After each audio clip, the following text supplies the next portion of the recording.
जय यमुना मैया।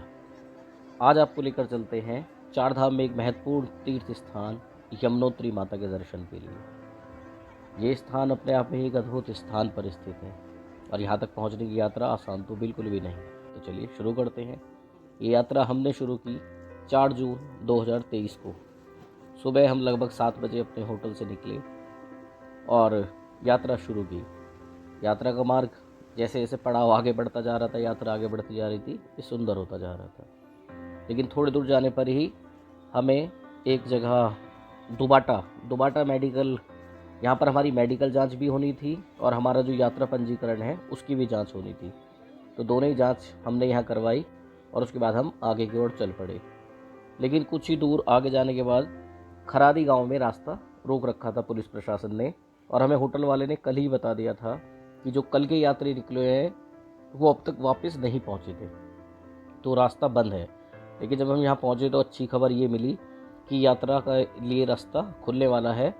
कुछ परेशानी थी, कुछ समस्या थी जिसे दूर कर लिया गया है और जल्दी उधर से ट्रैफिक छोड़ा जाएगा।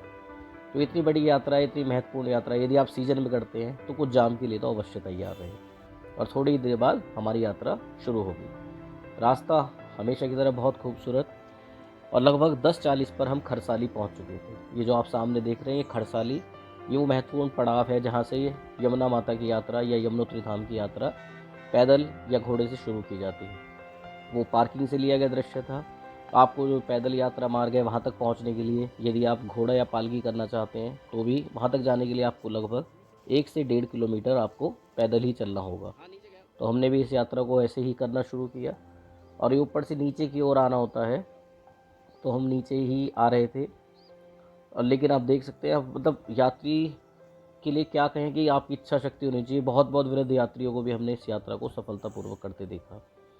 हमने यहाँ पर घोड़ा हायर किया और उसके लिए 1200 रुपये हमने प्रति व्यक्ति पे किए आने और जाने के लिए। तो यात्रा शुरू की हमने। लेकिन जैसे ही हम खरसाली पहुँचे थे तो एक अच्छी बात कहें या कैसे कह लें, ठंड तो थी यहाँ, ये बारिश शुरू हो गई थी, तो इसलिए हमने अपने साथ अपने जो रेन कोट हम लेके गए थे उन्हें हमने तुरंत ही पहन लिया और घोड़े पर भी इसी के साथ यात्रा को हमने तय किया।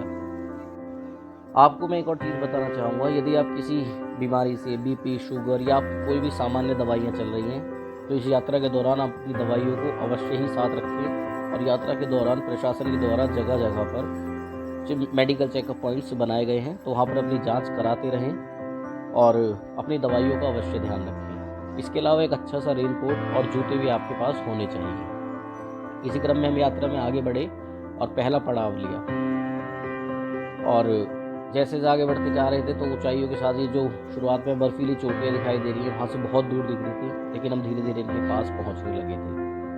यहाँ पर एक महत्वपूर्ण बात और रही कि आपने सामान्यतः सड़कों के जाम देखे होंगे, लेकिन इस यात्रा पर जो कि केवल घोड़ों के लिए था, घोड़े और खच्चर ही इस यात्रा पे थे, पैदल यात्रियों के लिए एक अलग रास्ता प्रशासन द्वारा बनाया गया है। यहाँ पर हमें अच्छे खासे जाम का सामना करना पड़ा और लगभग 1 से 1.5 घंटे में इसी जाम में बहुत रेंग कर धीरे धीरे आगे बढ़े। और चारों धाम यात्रा में हमने अपनी यात्रा की शुरुआत इसी धाम से की थी। और आप यकीन मानिए, यात्रा में ईमानदारी से कहूँ तो कहीं से कहीं तक ये 6-6.5 किलोमीटर की यात्रा आसानी से बिल्कुल नहीं कहा जा सकता। आपको अच्छे खासे दमखम की आवश्यकता होगी और इच्छा शक्ति तो सबसे पहले है। इच्छा शक्ति तो हमसे क्या नहीं करा सकती। तो जाम खुला तो धीरे धीरे हम आगे बढ़ने लगे और कुछ ही देर बाद हमें माता यमुना के जब दर्शन यहाँ से होने लग गए थे, यहाँ हमें घोड़े ने उतार दिया और अब आगे का लगभग 1 से 1.5 किलोमीटर का सफ़र हमें पैदल ही तय करना था। ये जो आप देख रहे हैं मंदिर तक पहुँचने के लिए ही रास्ता है, जिसमें बाज़ार की तरह इसमें मतलब बाज़ार ही बनाया गया है यात्रियों की सुविधा के लिए। लेकिन हमने यात्रा सीजन में की तो बहुत भीड़ का हमें सामना करना पड़ा और प्रशासन कुल मिलाकर फेल नज़र आया। मंदिर के दौरान भी दर्शन के लिए भी आप देख सकते हैं कि भीड़ बहुत अधिक थी और पुलिस प्रशासन पूरी तरीके से जीरो ही यहाँ कहा जाएगा। माता यमुना के दर्शन भीड़ के अनुसार मैं कहूँ तो बहुत अच्छे से ही हुए। आप भी इस दर्शन का सौभाग्य प्राप्त कीजिए और माता यमुना की उस पावन प्रतिमा के दर्शन कीजिए जो वहाँ उस मंदिर परिसर में लगी हुई है, जिसके दर्शन के लिए आप लोग आतुर रहते हैं या हर साल या हमेशा इस यात्रा को करना चाहते हैं। तो सामने नीले जो वस्त्रों में यमुना मैया है। मंदिर दर्शन करके हम बाहर आए तो मंदिर परिसर में यहाँ पर एक सूर्य मंदिर बना हुआ है उसके बिल्कुल थोड़ा सा पास में ही तप्त कुंड है, जिसमें यात्री स्नान करते हैं। गर्म पानी का एक कुंड अपने आप में एक आश्चर्यजनक है। बाहर आकर हमने मंदिर परिसर की फ़ोटो और वीडियो ली। तो अब तक और पूरे तरीके से हम थक चुके थे, तो बिल्कुल मंदिर परिसर के बराबर में ही एक रेस्टोरेंट सा बना हुआ है, तो यहाँ पर हमने समोसा और चंद्रकला लोकल मिठाई का आनंद लिया। और उसके बाद हम इस यात्रा को समाप्त कर वापस लौट आए। ये जो आप सामने देख रहे हैं, ये पुराने ज़माने का बनाया हुआ ब्रिज है। यहाँ से हम इसे पार करना बड़ा अच्छा अनुभव रहा। ये 4:15 बजे करीब हमने दर्शन किए थे और लगभग 5:30-6 बजे तक हम मंदिर परिसर के आसपास ही रहे नाश्ता वगैरह करने में। और जो सामने दृश्य आप देख रहे हैं, ये खरसाली के पास का ही है। और हम लगभग 6:48, 6:40, 6:50 के आसपास हम खरसाली पहुंच चुके थे। इस मंदिर को जाते समय हम इसलिए नहीं कैप्चर कर पाए क्योंकि उस समय बारिश हो रही थी। बहुत ही सुंदर लग रहा था ये मंदिर परिसर यहाँ, और यहाँ से पुनः उन बर्फीली वादियों को देखना बहुत अच्छा लग रहा था। तो वापस हमने अपनी यात्रा की शुरुआत की लगभग 7 बजे।